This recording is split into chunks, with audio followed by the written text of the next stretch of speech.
Vamos a hacer una oración y ahora leeremos la Biblia y vamos a meditar un poco en lo que significa la Navidad, ¿vale?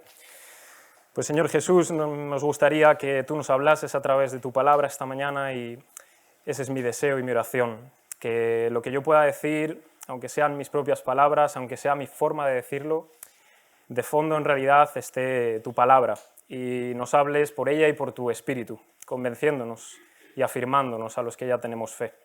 Te lo pedimos en tu nombre. Amén.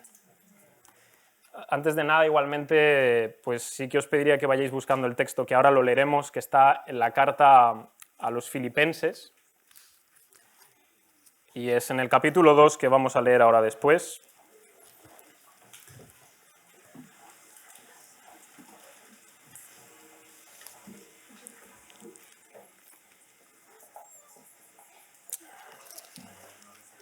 Muchas gracias.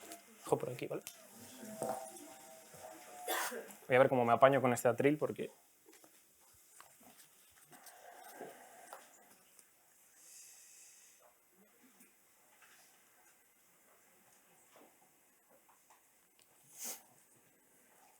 Esto de aquí, que creo que está... Si me podéis... Perfecto.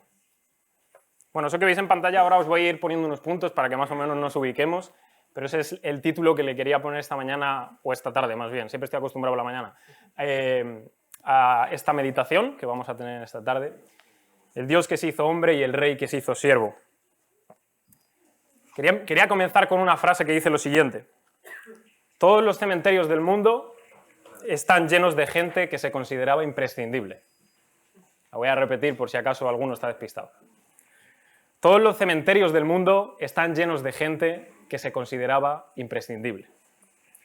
Esto es una cita, una frase de un político francés del siglo XIX, de comienzos del XX, y que en pocas palabras nos hace darnos cuenta de la verdad de lo que dice, que todos los cementerios están llenos de gente que se consideraba que eran pues, los que mandaban y dominaban y partían el bacalao, como se suele decir. Y todos nosotros, aunque para ser justos es verdad que no siempre, nos hemos considerado imprescindibles para algo o para alguien, alguna vez, estoy seguro. Ya sea en el trabajo, ya sea en las relaciones personales, ya sea hasta incluso en las aficiones de uno, siempre nos pensamos que somos imprescindibles, o para algo en concreto o para alguna persona. La soberbia y el orgullo son compañeros de vida y difícilmente se despegan en todo el trayecto, hasta el día de nuestra muerte.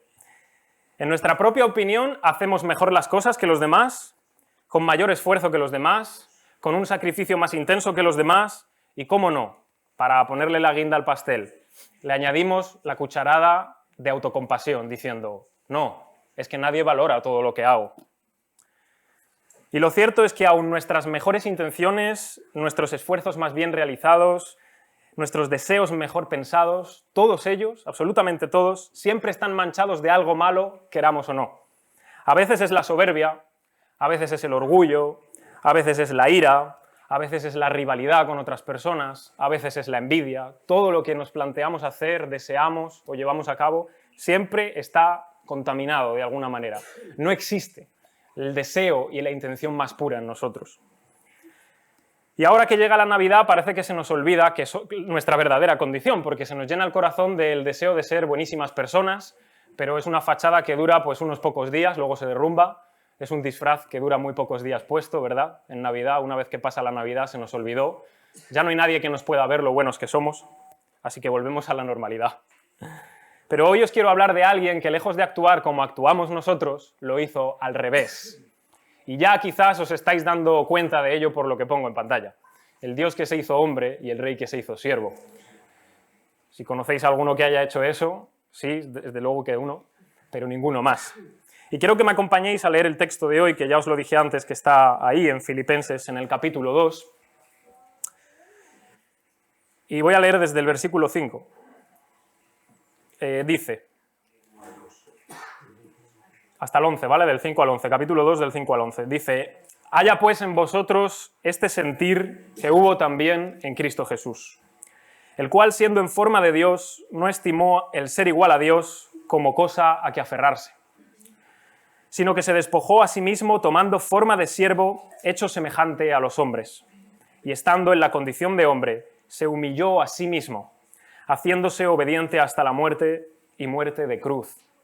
Por lo cual Dios también le exaltó hasta lo sumo, y le dio un nombre que es sobre todo nombre, para que en el nombre de Jesús se doble toda rodilla de los que están en los cielos y en la tierra y debajo de la tierra, y toda lengua confiese que Jesucristo es el Señor, para gloria de Dios Padre. Hasta ahí vamos a leer hoy la palabra de Dios y vamos a meditar en ella. No sé, ahí. Quería, en primer lugar, tocar este primer punto, que lo he querido titular así. Es un poco un trabalenguas, un juego de palabras, pero yo es que me gusta hacer estas cosas. Humano, humildad es humillarse. No voy a ser yo quien, por demostrar lo que acabo de decir en la introducción y ser lo suficientemente soberbio, que vaya a daros la respuesta que filósofos, teólogos y numerosos campos del conocimiento han intentado responder y llevan tanto tiempo preguntándose. La pregunta es la siguiente: ¿el ser humano qué es? ¿El ser humano quién es? ¿O quién soy? ¿Quiénes somos? ¿Qué somos?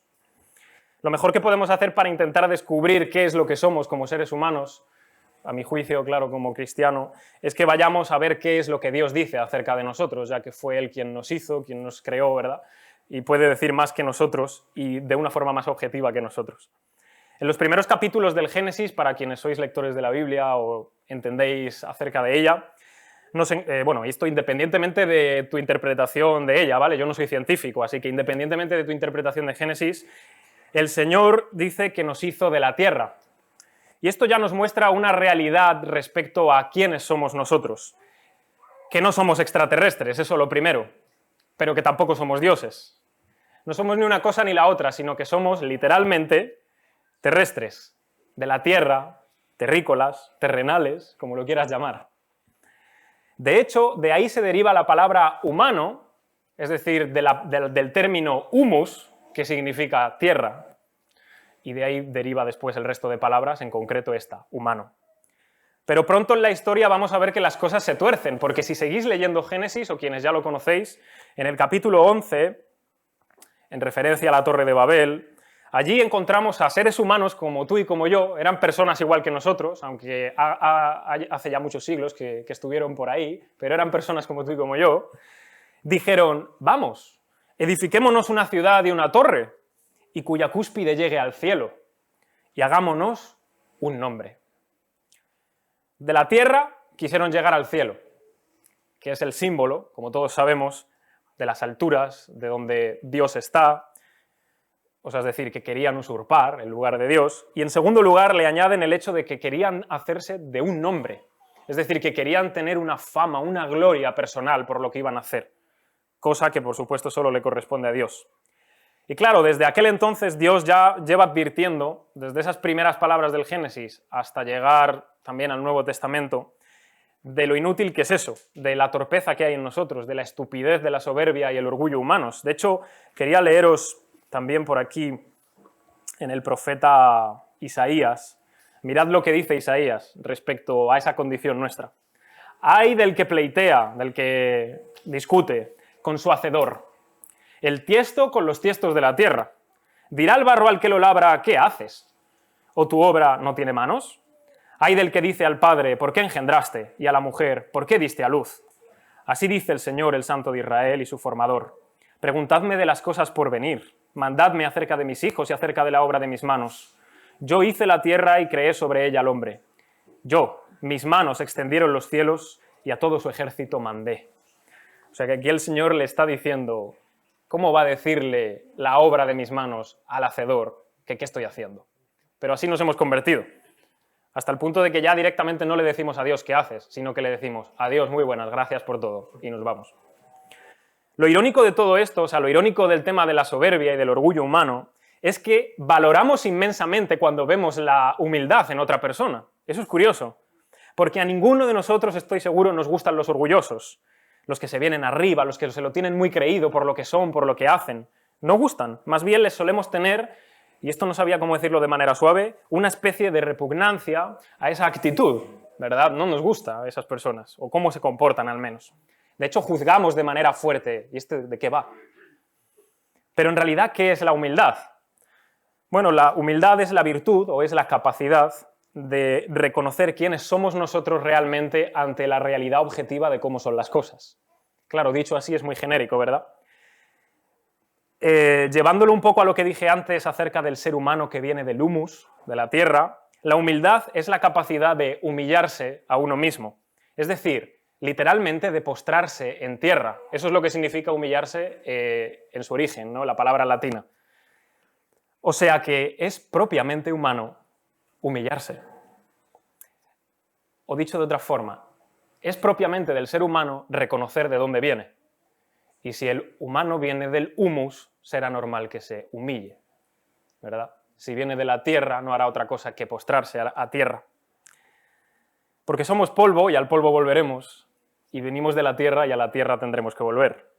Nuestro problema, no obstante, es que desde que hemos decidido estar lejos de Dios, desde que hemos decidido que nuestra vida pues, funciona bien sin Él, que más o menos nos llevamos las cosas de una manera organizada, más o menos, de no tenerle en cuenta, no solamente es que no pensemos en humillarnos, es que ni lo hacemos ni queremos. Nosotros somos suficientes, por supuesto que sí. ¿Para qué queremos a un Dios? Pero no somos capaces de reconocer que solamente somos humanos, y ya está. Y que aquel que nos hizo, el Creador, es mucho mayor que nosotros, y no somos capaces de reconocer eso. Antes, bien, pues lo desechamos. Pero todavía vemos que existe humildad en el ser humano.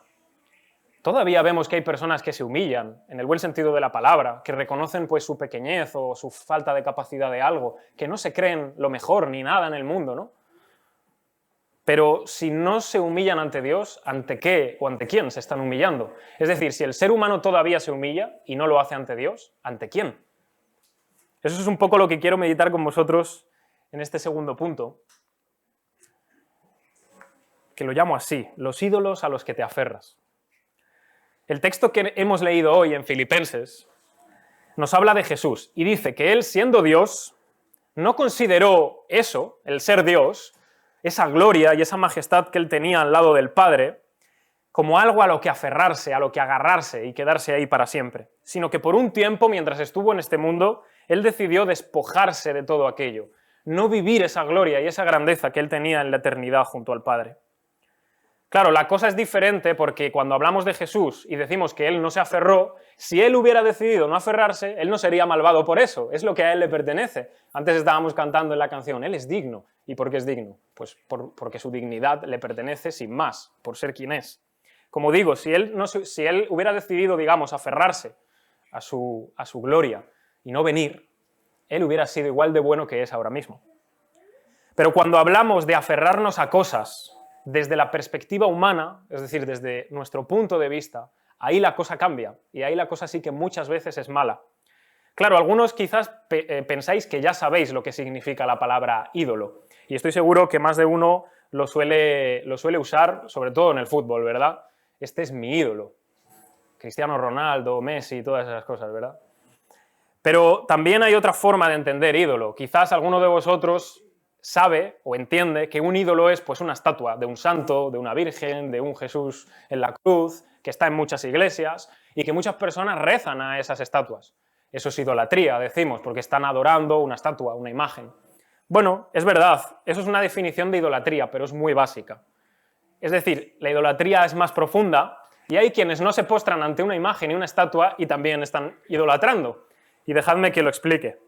Un ídolo, y esto lo quiero decir lento, un ídolo es toda aquella cosa o persona en lo que ponemos nuestra confianza y esperanza pensando que nos va a dar lo que necesitamos en la vida o que nos va a hacer algo. En ese sentido, todos nosotros estamos constantemente luchando. Incluso puede que alguno de vosotros esté ya completamente derrotado por un ídolo, porque es todo aquello a lo que nos aferramos, que no es Dios, pensando que eso nos lo va a dar todo, que eso es donde nosotros ponemos nuestra confianza para siempre. Quiero dar algunos ejemplos. El dinero es un ídolo, porque pensamos que cuando lo tengamos nos va a dar satisfacción, plena además, que va a resolver todos nuestros problemas, que nos va a hacer felices. Yo solo te pido que vayas, bueno, quizás es más difícil, pero ve a cualquier cementerio y mira todos los tipos de personas que hay allí. Más aún, coge un libro de historia y mira las grandes tumbas de los faraones, los grandes sepulcros de los reyes. Dinero tenían, ese no era el problema. Y de hecho sus tesoros estaban allí enterrados con ellos. ¿De qué les sirvió? ¿Tenían puesta su confianza en el dinero? El trabajo suele ser otro de los ídolos modernos, un gran falso dios de nuestra época. Porque el trabajo suele prometer que por medio de él vas a obtener reconocimiento, que vas a obtener un lugar, una posición en la vida, dinero, estatus. Pero te invito a que vuelvas a mirar al cementerio. Allí hay reyes y hay esclavos. Y da igual la posición que tenían en la vida. Mismo sitio. Luego hay otros ídolos que a priori, así vistos de primera vez, son muy nobles. Por ejemplo, está el ídolo de la familia. Hay quien cree que la familia finalmente va a ser el lugar donde va a encontrar su identidad, el calor, la protección, el refugio, y en torno a su familia construyen su vida. Pero te hago la pregunta, ¿qué pasa cuando todos tus seres queridos empiezan a morir? Se cayó toda tu identidad, se cayó allí donde ponías tu vida, y ya no sabes reconocer quién eres si no es por medio de quién pensabas que tú eras en relación pues, a tus padres, a tus hermanos, a tus abuelos, a tus primos. La familia es noble, sí, es verdad, pero como ídolo y como Dios deja mucho que desear, porque finalmente también se acaba. Hay otro ídolo, por ejemplo, muy conocido y es muy fuerte en nuestra época, el sexo. El sexo es otro gran ídolo y otro gran falso Dios, porque nos promete que vamos a tener felicidad y gozo cuanto más lo disfrutemos, que mejor nos vamos a sentir, que ver y poder sentir el cuerpo de otra persona es lo que mayor felicidad y placer nos va a dar en la vida. Vuelve a ir al cementerio y te vas a encontrar nada más que con huesos. ¿Dónde quedaron aquellos cuerpos tan atractivos que tanto placer en un principio daban? Quedan algunos huesos y de lo demás todo se pudrió. Y algunos huesos ni siquiera quedan, o se lo comieron los gusanos. Pero quiero hablar de un último ídolo, que quizás para mí es el peor de todos los ídolos y falsos dioses de esta vida y de esta época. Y todos lo tenemos, y todos pecamos de ese ídolo. Se llama el ídolo del yo. Nos pensamos finalmente que como nada en el mundo nos ha dado la satisfacción que queríamos, la plenitud que queríamos, y todo se ha perdido, ya sea el dinero, la familia, el sexo, trabajo, lo que sea, bueno, pues el último que me queda soy yo mismo. Así que yo, para mí mismo. Yo podré hacer todo, yo me valgo para mí mismo, mi alegría me la doy yo, mi placer me la doy yo. Solo te quiero decir una cosa. El día de mañana no vas a poder verlo tú, lo tendrá que ver tu familia. Estarás en el cementerio. Y habrá una lápida con tu nombre. Y quizás tu epitafio podría ser: aquí yace uno que se creía que podía con todo. Es así. Es así. De hecho, mirad, quiero leer otra cosa aquí en el profeta Isaías que dice, dice el Señor, reuníos y venid, juntaos todos los sobrevivientes de entre las naciones. ¿No tienen conocimiento aquellos que erigen el madero de su ídolo y los que ruegan a un Dios que no salva? Proclamad y hacedlos acercarse, y entren todos en consulta. ¿Quién hizo oír esto desde el principio y lo tiene dicho desde entonces, sino yo, el Señor? Y no hay más Dios que yo, Dios justo y salvador. Ninguno hay fuera de mí. Y esto es lo que le dice Dios a su pueblo en este caso, que confiaba en ídolos. Y es lo mismo que nos dice a nosotros cuando confiamos en los ídolos. Mi pregunta para vosotros, y es una pregunta que hago de manera personal a cada uno de vosotros sabréis lo que respondéis, es ¿a qué ídolo y falso Dios te estás aferrando hoy en tu vida? ¿Qué es aquello ante lo cual sí que te humillas y que no es Dios? Aquello a lo que tú rindes y das tu vida, que no es Dios, que no es el Dios vivo y verdadero, el Padre que envió a su Hijo Jesús y que es lo que estamos celebrando en Navidad. ¿A qué sí que estás humillando tu vida? Porque hay mucha gente que dice, no, yo ante Dios no me humillo nunca, y luego se humillan ante cosas peores y que hacen de su vida un desastre. Yo tengo un buen amigo mío que cada vez que le pregunta a la gente, ¿y tú en qué crees? Y le dicen, en nada, viene a decirles algo así como, eso es mentira. Y es verdad, todo el mundo cree en algo. Los que somos creyentes creemos en Dios, es verdad, pero los que no creen en Dios creen en algo. Si tú vas a la peluquería, crees que el peluquero no te va a meter un navajazo en el cuello. O no, confías que no te lo va a meter. Si tú coges un avión, un autobús, un tren, confías en que vas a llegar ese día a tu destino, que no va a pasar nada por el camino, que no va a haber un accidente, que no va a explotar algo, que no va a caer el avión. Todos confiamos y tenemos fe en algo, aunque sea una... pero todos acabamos confiando en algo. Por tanto, en realidad, mi pregunta es no tanto si simplemente crees en un ídolo o si crees en Dios. Mi pregunta es, ¿crees en algo o en alguien? ¿Pones tu confianza en algo o en alguien que finalmente solo te va a traer decepción, frustración, porque se va a acabar, porque no te va a dar la plenitud que tú buscas, porque es un falso Dios, porque es un ídolo, o crees en el Dios vivo y verdadero, el Padre, el que envió a su Hijo Jesucristo, y que es lo que estamos celebrando en Navidad, que envió a su Hijo para salvarnos. Solo existen esas dos opciones, en realidad. Da igual de cuántas maneras quieras ponerlo, cuántas imágenes quieras hacer, pero solo existen dos opciones. O crees en Dios, o crees en cualquier otra cosa a la que le rindes tu vida como si fuera Dios. Por tanto, no hay excusa en este sentido. Todos creemos en algo y ponemos nuestra confianza en algo. Ahora, ¿quién sabe mejor que nosotros lo que necesitamos y en quién confiar? Pues aquel que nos hizo y nos creó. Desde luego que nosotros no lo sabemos muy bien, pero Dios sí. Y claro, ahora después de decirte todo esto, los 2 puntos me vas a decir, Jesús, madre mía, vaya predicación me traes para Navidad. Yo pensaba que me ibas a leer Mateo 1, Lucas 2, cualquier cosa de esas. Bueno, no he querido hacer eso porque... No porque no sean textos adecuados y buenos y porque los hemos leído ahora mismo, sino porque a veces perdemos de vista que Jesús vino, pero que no se quedó como un bebé, que sí que vino como un bebé, es verdad, y creció, pero es que Él se hizo adulto y con 30 años comenzó a enseñar acerca del reino de Dios. Y todo lo que sabemos, gran parte de lo que sabemos es de lo que Él nos enseñó como adulto, ¿verdad? Por eso quería dar esa visión más amplia de Filipenses 2, de por qué vino Jesús. Y yo quería terminar en esta tarde con este punto, que si con los otros 2 puntos no os habéis quedado con mucho, que espero que sí, sí que os diría que por favor os quedéis con este punto y que os lo llevéis en el corazón. Hemos visto claramente quiénes somos y cómo somos, soberbios, orgullosos. Siempre estamos tendiendo hacia ídolos, hacia falsos dioses, a los que nos rendimos y humillamos como si fueran a darnos aquello que necesitamos. Pero nuestro texto hoy nos habla de quién es Jesús.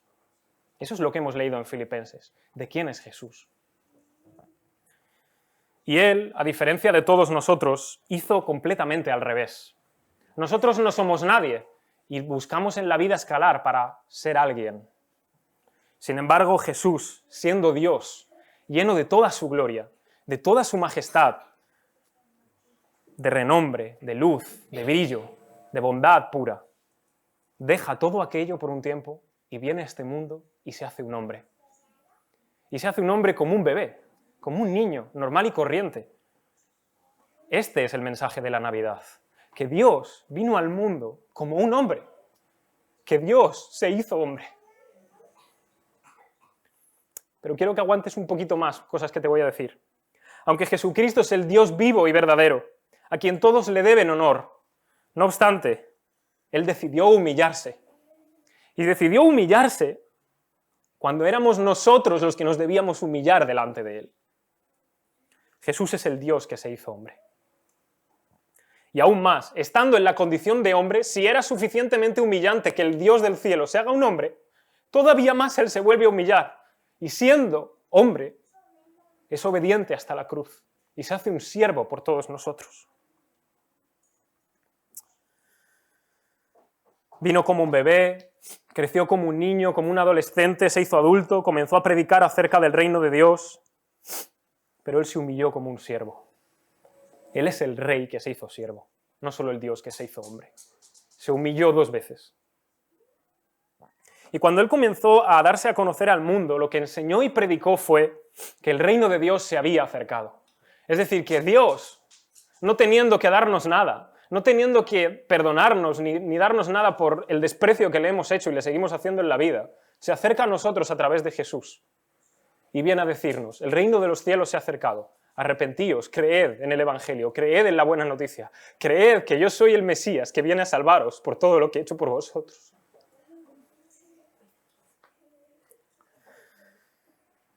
Nosotros somos los que deberíamos servir a Jesús.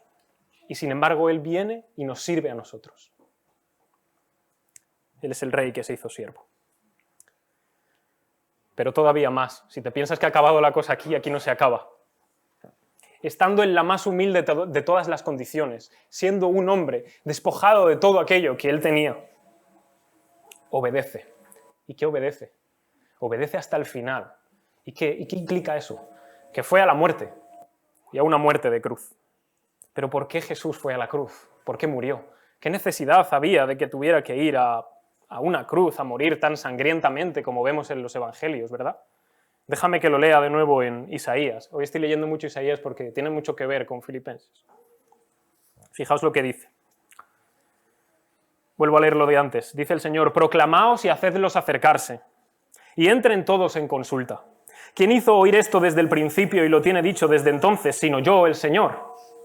Y no hay más Dios que yo, Dios justo y salvador, ningún otro fuera de mí.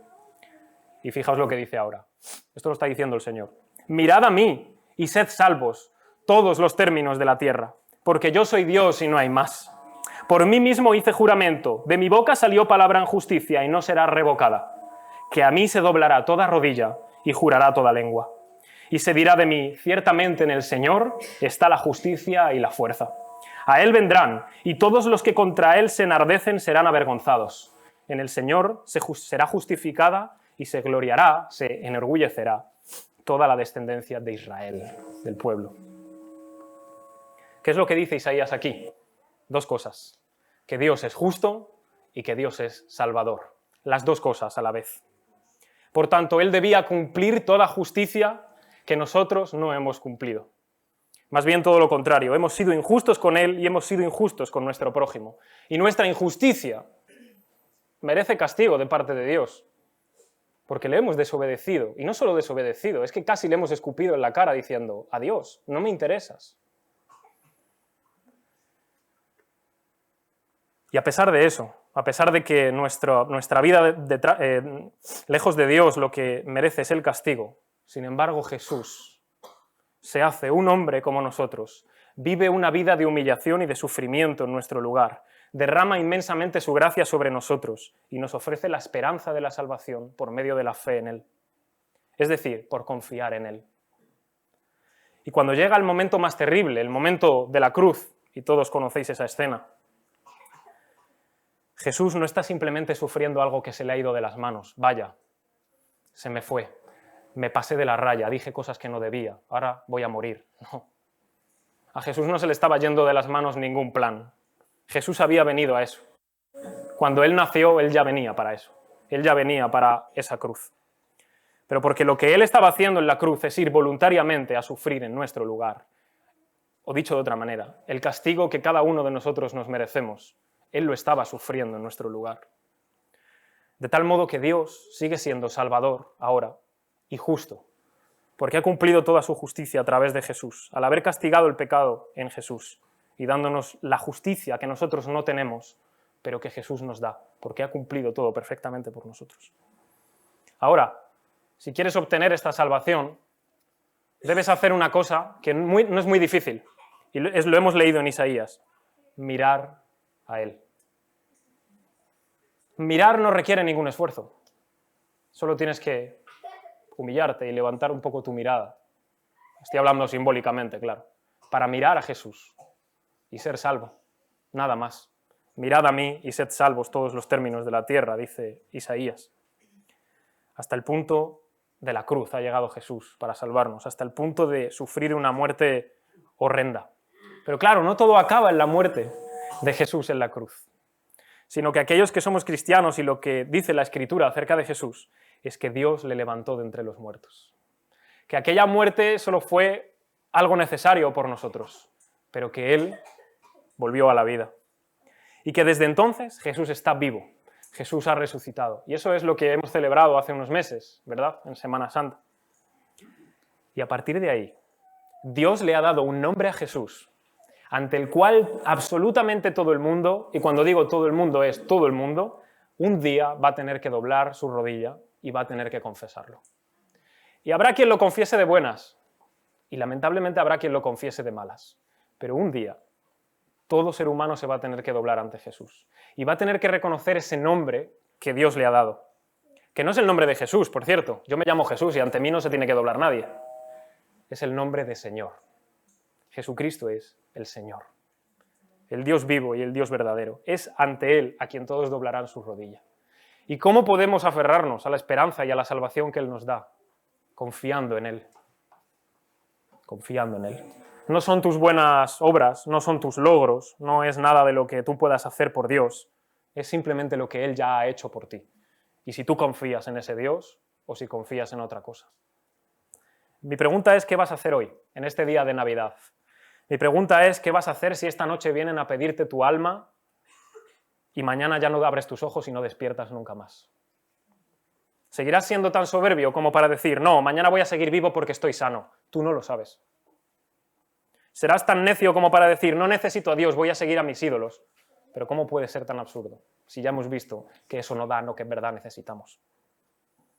Entonces, si queréis seguir por ese camino, lo único que os puedo decir, amigos, compañeros, es que tu fin va a ser terrible.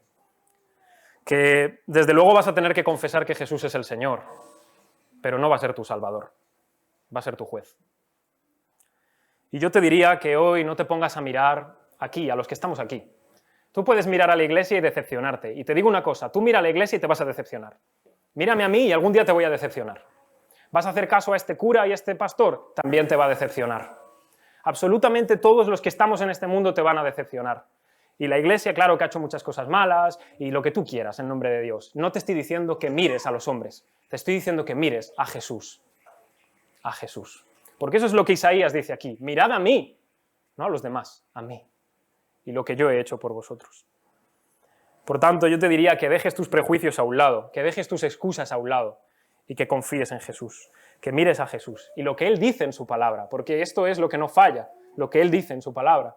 Lo que alguien te pueda decir que pone aquí, bueno, eso lo podemos poner en duda, pero lo que Él dice aquí, sin mediación de nadie más, eso no falla y es verdad. Por tanto, esto es el verdadero mensaje. Esto es el sentido realmente de la Navidad, amigos, hermanos, compañeros. Que Jesús vino al mundo, siendo Dios, haciéndose hombre por nosotros, viviendo en nuestro lugar, sufriendo la cruz en nuestro lugar y volviendo a la vida para que un día podamos estar con Él en la eternidad. Solamente tienes que poner en Él tu confianza, solamente tienes que rendirte a Él, humillarte a Él, que es lo que hemos hablado en esta tarde, y entonces podrás pasar la eternidad al lado de Jesús. Ese es el mensaje y eso es lo que espero que os quede en esta tarde de la Navidad. Que Dios os bendiga.